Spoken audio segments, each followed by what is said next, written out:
کہ روحانیت کسے کہتے ہیں، ٹھیک ہے، اور سارے مذاہب میں روحانیت کے متعلق کہا جاتا ہے، سب میں اس کے متعلق ڈیٹیل موجود ہے.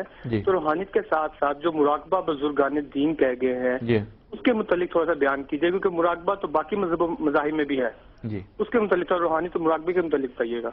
دیکھیے بات یہ ہے کہ جس چیز کو قرآن مجید اپنی اصطلاح میں نفس سے تعبیر کرتا ہے، اس کو قدیم یونانی فلسفے میں سول سے تعبیر کیا گیا، اور یہ سول یا روح جو ہے یہ ایک خاص لفظ بن گیا کہ جس پہ انسان کے اندر جو غیر مرئی شخصیت چھپی ہوئی ہے اس کو تعبیر کیا جائے. اس غیر مرئی شخصیت سے رابطہ پیدا کرنا، اس سے تعلق پیدا کرنا، یہ انسان کی ایک بڑی خواہش رہی ہے ہمیشہ سے.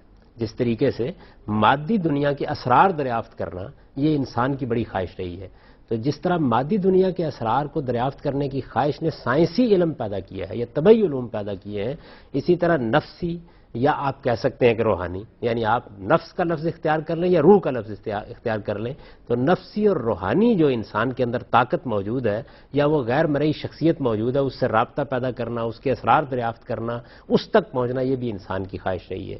یہ دونوں دنیوی چیزیں ہیں، ان کا مذہب سے کوئی تعلق نہیں ہے. اچھا، یعنی مذہب کا اس سے کوئی رابطہ ضابطہ نہیں. اسی وجہ سے پورا قرآن مجید اس لفظ سے خالی ہے. جو اصل دین ہے، نہ تورات میں آپ کو یہ اور روح کا لفظ تو قرآن میں آتا ہے. روح کا لفظ قرآن مجید میں آتا ہے ایک بالکل مختلف مفہوم میں. قرآن مجید میں تو روح جو ہے وہ وحی کے لیے استعمال ہوتا ہے، وہ روح الامین کے لیے استعمال ہوتا ہے، اور وہ اس پھونک کے لیے استعمال ہوتا ہے کہ جس کے ذریعے سے انسانی شخصیت اللہ تعالیٰ دیتے ہیں. یعنی وہاں اس کے کئی استعمالات ہیں، لیکن روحانیت کوئی ایک چیز ہے، یہ قرآن مجید کے لیے اجنبی لفظ ہے. یہ بائبل میں بھی کہیں استعمال نہیں ہوا. تو کیوں؟ وجہ کیا ہے اس کی؟ وجہ اس کی یہ ہے کہ انسان کی شخصیت جو ہے یہ تو مذہب کے مخاطب ہے، اور وہ یہ چاہتا ہے کہ وہ انسان کی عقل کو بیدار کر کے اس کو ان حقائق کی طرف متوجہ کرے جو اس عالم میں موجود ہے، اور انسان کو یہ احساس دلائے کہ اس کو ایک دن خدا کے حضور میں پیش ہونا ہے، اس کے لیے اس کو اپنی تہذیب نفس کرنی ہے. یہ مذہب کا موضوع ہے.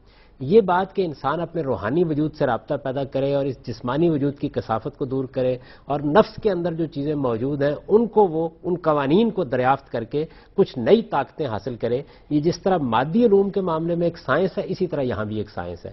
تو بہت سے لوگ ہیں جو اس کے ماہر ہیں، جس طریقے سے سائنسی علوم کے ماہر ہیں، ان کو میں نفسی علوم کہتا ہوں. ان میں مراقبے کیے جاتے ہیں، یعنی مراقبہ یہ اس کی ایکسرسائزز ہیں. یہ اس کی ایکسرسائز ہے. جس طرح کہ ایک سائنسدان لیبارٹری میں جاتا ہے، جس طرح وہ قوانین کا مطالعہ کرتا ہے، بالکل اسی طرح سے نفسی علوم میں بھی یہ ہوتا ہے. پھر نفسی علوم کا ظہور ہوتا ہے ہپنوٹزم میں، اسی طریقے سے اور بہت سے علوم و فنون میں جو آپ پیرا سائیکالوجی میں عام طور پر زیر بحث رہتے ہیں. قدیم زمانے میں یہی علوم ہے کہ جو جادو میں، ٹونے میں، اس طرح کی چیزوں میں تبدیل ہو جاتے تھے. تو یہ وہ چیزیں ہیں کہ جن کا مذہب سے کوئی تعلق نہیں ہے. مذہب کا تعلق انسان کی عقل سے ہے. وہ انسان کی عقل کو مخاطب کرتا ہے، انسان کی اصل شخصیت کو بیدار کرتا ہے، اور اس کو یہ کہتا ہے کہ وہ خدا کو بھی پہچانے، اور خدا کو پہچاننے کے بعد اس چیز کو بھی جانے جو اس کی تہذیب نفس کے لیے ضروری ہے. ان سب چیزوں کو الگ الگ کر لینا چاہیے. روحانیت کے مراقبے اصل میں نفسی شخصیت کو دریافت کرنے، اس سے رابطہ پیدا کرنے، اس کے قوانین تک پہنچنے کا ذریعہ ہوتے ہیں. یہ چیز بھی بالکل ویسی سائنس ہے جس طرح مادی علوم کی سائنس ہے. جس طرح مادی علوم کی سائنس میں آئنسٹائن کے لیے کسی مذہب کی ضرورت نہیں ہے، اس طرح یہاں بھی کسی مذہب کی ضرورت نہیں.